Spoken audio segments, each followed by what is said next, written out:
1,00,000 మంది శివభక్తులతో కలిసి మహారుద్రాక్ష పూజలో పాల్గొనండి. వెంటనే కాల్ చేసి మీ పేరును నమోదు చేసుకోండి.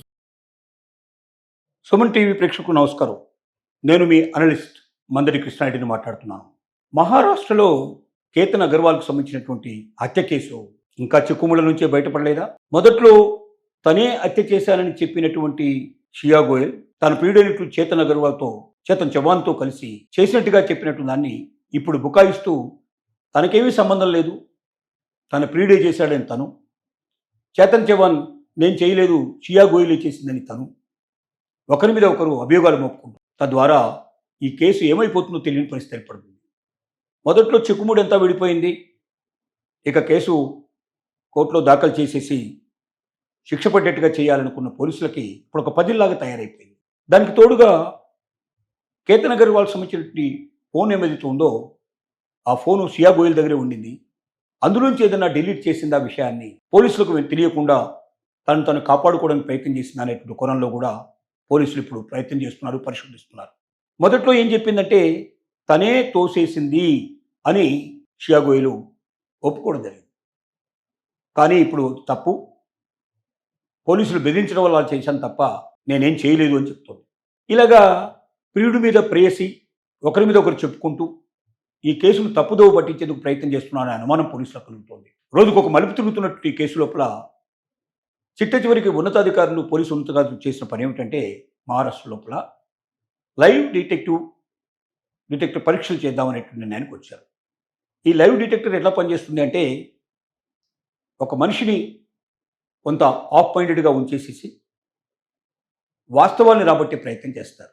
వాళ్ళ ఏం జరిగింది అనేటువంటి విషయాన్ని వాళ్ళతో చెప్పించే ప్రయత్నం చేస్తారు. అయితే ఇది సాక్ష్యానికి పనికిరాదు.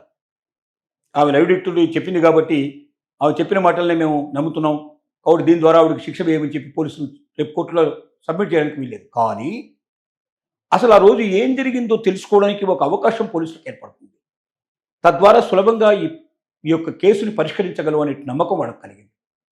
అందుకోసం అని చెప్పి కోర్టు యొక్క అనుమతి తీసుకొని లైవ్ డిటెక్టివ్ కేసు ఇప్పుడు డిటెక్టింగ్ చేయడానికి ప్రయత్నం చేస్తూ ఉన్నారు. ఈ లైవ్ డిటెక్షన్లో ఖచ్చితంగా వాస్తవాలు బయటకు వచ్చే అవకాశం ఉందని పోలీసు అధికారులు నమ్ముతున్నారు. ఆ వాస్తవాల అధికారంగా సీన్ రీకన్స్ట్రక్షన్ చేసి మళ్ళీ ఆ రోజున ఏం జరిగిందనే విషయాన్ని స్పష్టంగా వాళ్ళ ద్వారానే చెప్పించి తద్వారా ఆ వాస్తవాల్ని కోర్టుకు సబ్మిట్ చేసి తద్వారా వాళ్ళకు శిక్షలు పట్టేట్టుగా చేయాలనేటువంటి భావనలో పోలీసు అధికారులు ఉన్నారు. ఏది ఏమైనప్పటికీ రోజుకు ప్రేయసి ప్రియుల మధ్య ముఖ్యంగా పెళ్లి జరుగుతున్నటువంటి అమ్మాయిలు అబ్బాయిలు తమ ప్రేమల్ని స్పష్టంగా చెప్పకపోవడం షియా గోయల్ విషయంలో జరిగింది అదే. తల్లిదండ్రులకి ప్రియుడిని గురించి చెప్పి వాళ్ళని ఒప్పించడం కన్నా, వాళ్ళని బాధ పెట్టడం కన్నా, వాళ్ళని నొప్పించడం కన్నా పెళ్ళైన తర్వాత మొదటి రాత్రి కాకుండానే భర్తను హతమార్చడం సులభం అనేటువంటి నిర్ణయానికి వచ్చింది. ఒక ఆడపిల్ల ఇలాంటి నిర్ణయం తీసుకోవడం అంటే అది మామూలు విషయం కాదు. అంటే భారతదేశం లోపల మహిళలకి కనీసమైనటువంటి మానవత్వం కూడా చచ్చిపోతుందో అనిపించేటువంటి పరిస్థితి షియా గోయల్ లాంటి వాళ్ళని చూసినప్పుడు మనకు అనిపిస్తుంది.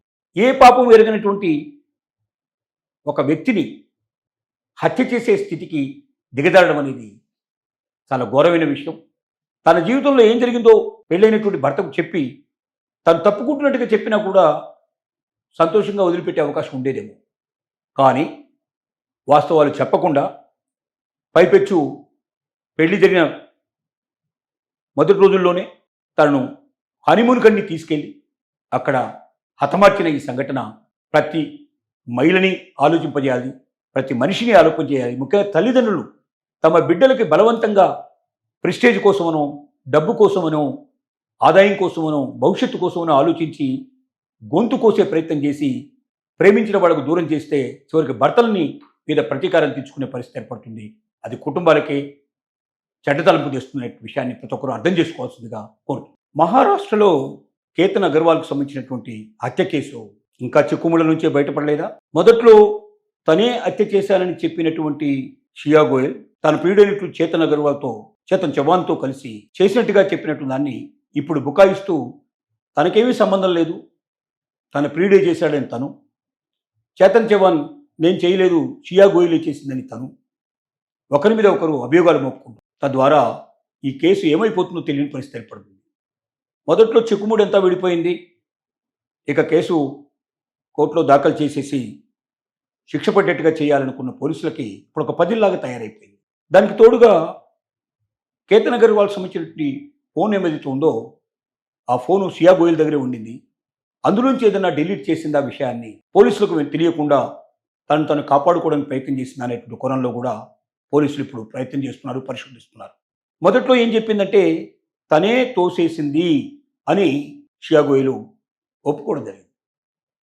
కానీ ఇప్పుడు తప్పు, పోలీసులు బెదిరించడం వల్ల చేశాను తప్ప నేనేం చేయలేదు అని చెప్తోంది. ఇలాగా ప్రియుడి మీద ప్రేయసి ఒకరి మీద ఒకరు చెప్పుకుంటూ ఈ కేసును తప్పుదోవ పట్టించేందుకు ప్రయత్నం చేస్తున్నారనే అనుమానం పోలీసులకు కలుగుతోంది. రోజుకు ఒక మలుపు తిరుగుతున్నట్టు ఈ కేసు లోపల చిట్ట చివరికి ఉన్నతాధికారులు, పోలీసు ఉన్నతాధికారులు చేసిన పని ఏమిటంటే మహారాష్ట్ర లోపల లైవ్ డిటెక్టర్ పరీక్షలు చేద్దామనేటువంటి నిర్ణయానికి వచ్చారు. ఈ లైవ్ డిటెక్టర్ ఎట్లా పనిచేస్తుంది అంటే ఒక మనిషిని కొంత ఆఫ్ మైండెడ్గా ఉంచేసేసి వాస్తవాన్ని రాబట్టే ప్రయత్నం చేస్తారు. వాళ్ళ ఏం జరిగింది అనేటువంటి విషయాన్ని వాళ్ళతో చెప్పించే ప్రయత్నం చేస్తారు. అయితే ఇది సాక్ష్యానికి పనికిరాదు. ఆమె లైవ్ డిటెక్టర్లు చెప్పింది కాబట్టి ఆమె చెప్పిన మాటలనే మేము నమ్ముతున్నాం కాబట్టి దీని ద్వారా ఆవిడకి శిక్ష వేయమని చెప్పి పోలీసులు రేపు కోర్టులో సబ్మిట్ చేయడానికి వీల్లేదు. కానీ అసలు ఆ రోజు ఏం జరిగిందో తెలుసుకోవడానికి ఒక అవకాశం పోలీసులకు ఏర్పడుతుంది. తద్వారా సులభంగా ఈ యొక్క కేసుని పరిష్కరించగలవు అనే నమ్మకం వాళ్ళకి కలిగింది. అందుకోసం అని చెప్పి కోర్టు యొక్క అనుమతి తీసుకొని లైవ్ డిటెక్టివ్ కేసు ఇప్పుడు డిటెక్టింగ్ చేయడానికి ప్రయత్నం చేస్తూ ఉన్నారు. ఈ లైవ్ డిటెక్షన్లో ఖచ్చితంగా వాస్తవాలు బయటకు వచ్చే అవకాశం ఉందని పోలీసు అధికారులు నమ్ముతున్నారు. ఆ వాస్తవాల అధికారంగా సీన్ రీకన్స్ట్రక్షన్ చేసి మళ్ళీ ఆ రోజున ఏం జరిగిందనే విషయాన్ని స్పష్టంగా వాళ్ళ ద్వారానే చెప్పించి తద్వారా ఆ వాస్తవాల్ని కోర్టుకు సబ్మిట్ చేసి తద్వారా వాళ్ళకు శిక్షలు పట్టేట్టుగా చేయాలనేటువంటి భావనలో పోలీసు అధికారులు ఉన్నారు. ఏది ఏమైనప్పటికీ రోజు రోజుకు ప్రేయసీ ప్రియుల మధ్య ముఖ్యంగా పెళ్లి జరుగుతున్నటువంటి అమ్మాయిలు, అబ్బాయిలు తమ ప్రేమల్ని స్పష్టంగా చెప్పకపోవడం వల్ల షియా గోయల్ విషయంలో జరిగింది అదే.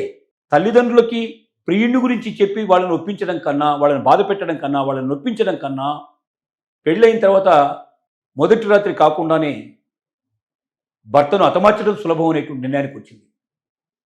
ఒక ఆడపిల్ల ఇలాంటి నిర్ణయం తీసుకోవడం అంటే అది మామూలు విషయం కాదు. అంటే భారతదేశం లోపల మహిళలకి కనీసమైనటువంటి మానవత్వం కూడా చచ్చిపోతుందో అనిపించేటువంటి పరిస్థితి షియా గోయల్ లాంటి వాళ్ళని చూసినప్పుడు మనకు అనిపిస్తుంది. ఏ పాపం ఎరగనటువంటి ఒక వ్యక్తిని హత్య చేసే స్థితికి దిగజారడం అనేది చాలా ఘోరమైన విషయం. తన జీవితంలో ఏం జరిగిందో పెళ్ళైనటువంటి భర్తకు చెప్పి తను తప్పుకుంటున్నట్టుగా చెప్పినా కూడా సంతోషంగా వదిలిపెట్టే అవకాశం ఉండేదేమో.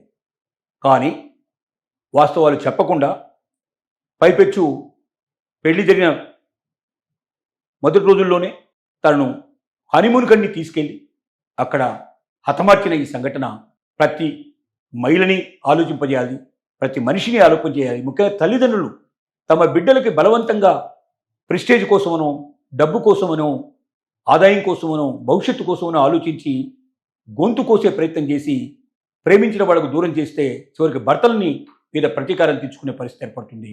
అది కుటుంబాలకే చెడ్డతలంపు తెస్తున్న విషయాన్ని ప్రతి ఒక్కరూ అర్థం చేసుకోవాల్సిందిగా కోరుతున్నాను.